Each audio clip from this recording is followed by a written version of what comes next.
Biji Pukatna Bohona, but the Moy Nupa Polisna, Hector Kolaga Pushanbado, Aduki Cano, the Akoyam Tina painted low later, but Labaka Tapana have was 8 Tanzania. Nasigi Todogasi Amna, Amna Pinjadaba, the Yamuataba Todogama talk, Nasigi Mitsika, misunderstanding, the wrong information, Ama Lakotagi, Tokiva Todogni Haina Soina Kanje, Maram di Nasi se, Ekogi GSC amadi family ki mi akoi mi manga punna akoi governor da chatlaga akoi appointment ama laubagi wafam lairamani aduta natana CM da so akoi memorandum ama piba aduga akoi ki honorable akoi ki MP sir Dimol akoi jam da so memorandum ama pibagi ngasi planning se laijaramani aduga ngasi ayuk se Ema Sujata ga aiga pau phone jaki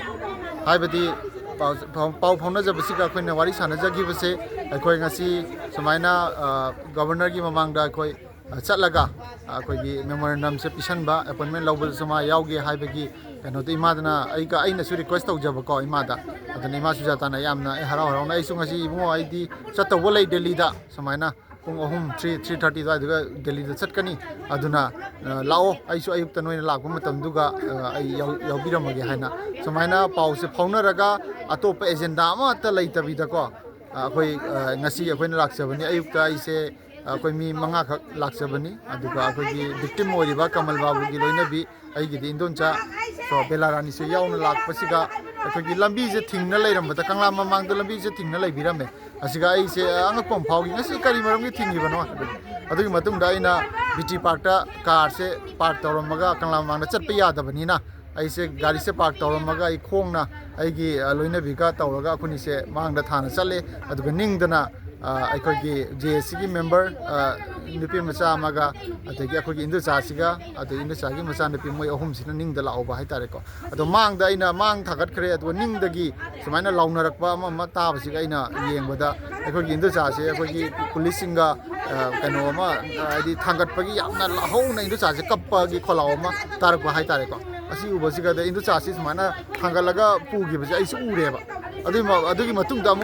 Loinari by Indusaga Loinariba, GSC member Nupi Masamaga, Adagi Indusagi, Masana Pisiga, Asimupuna Tangat Cre. I see Chanjale, Chanjanoma Tamsiga, Ema Sujata, Kana interview Mat Taubagi, Kanoma, I know Uzai timing Duga. Aduga, I say Ema Sujata, Kangama Mango, Mogi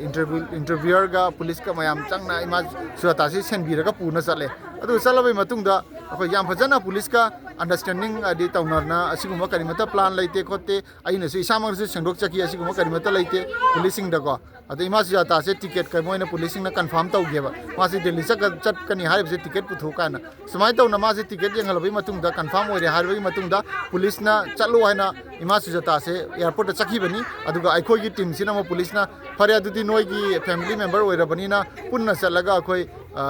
City Police, Puna in this City Police, a hundred Pugiana, Kanzeria, the Puna Noida, at the Paminaraga, Waris and Rusia and Makata was in Germany, Aduga.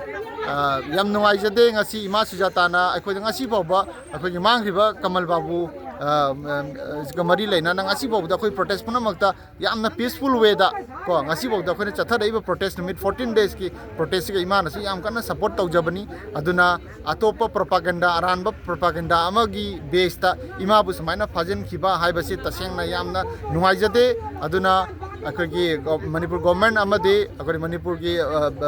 police force request Taujari, Ima Batubida, Tadopio, Imagi Atopa propaganda, Amata Lizati, Akoiga, Jessica Punba Tonganba, propaganda, Amata Lizati Hana, Tamzani. Aroi boy Naina,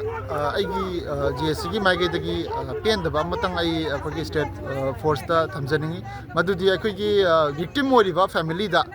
In the Sasina, Silent be the Lakumatas, minor force to be Ragago. Me say, Kazana Gianta, Halaga, Waris, and Raga Yabangatani, Aduga Aisumanak, and with the lady Bani, Aduga, in the Saduga state force, missing as a Hambiraga and Kanakana Lakuno, Moisin Lao, Puna Saminasi, Natraka, not Taubusi, High Bigi, Wapam, the Tauda,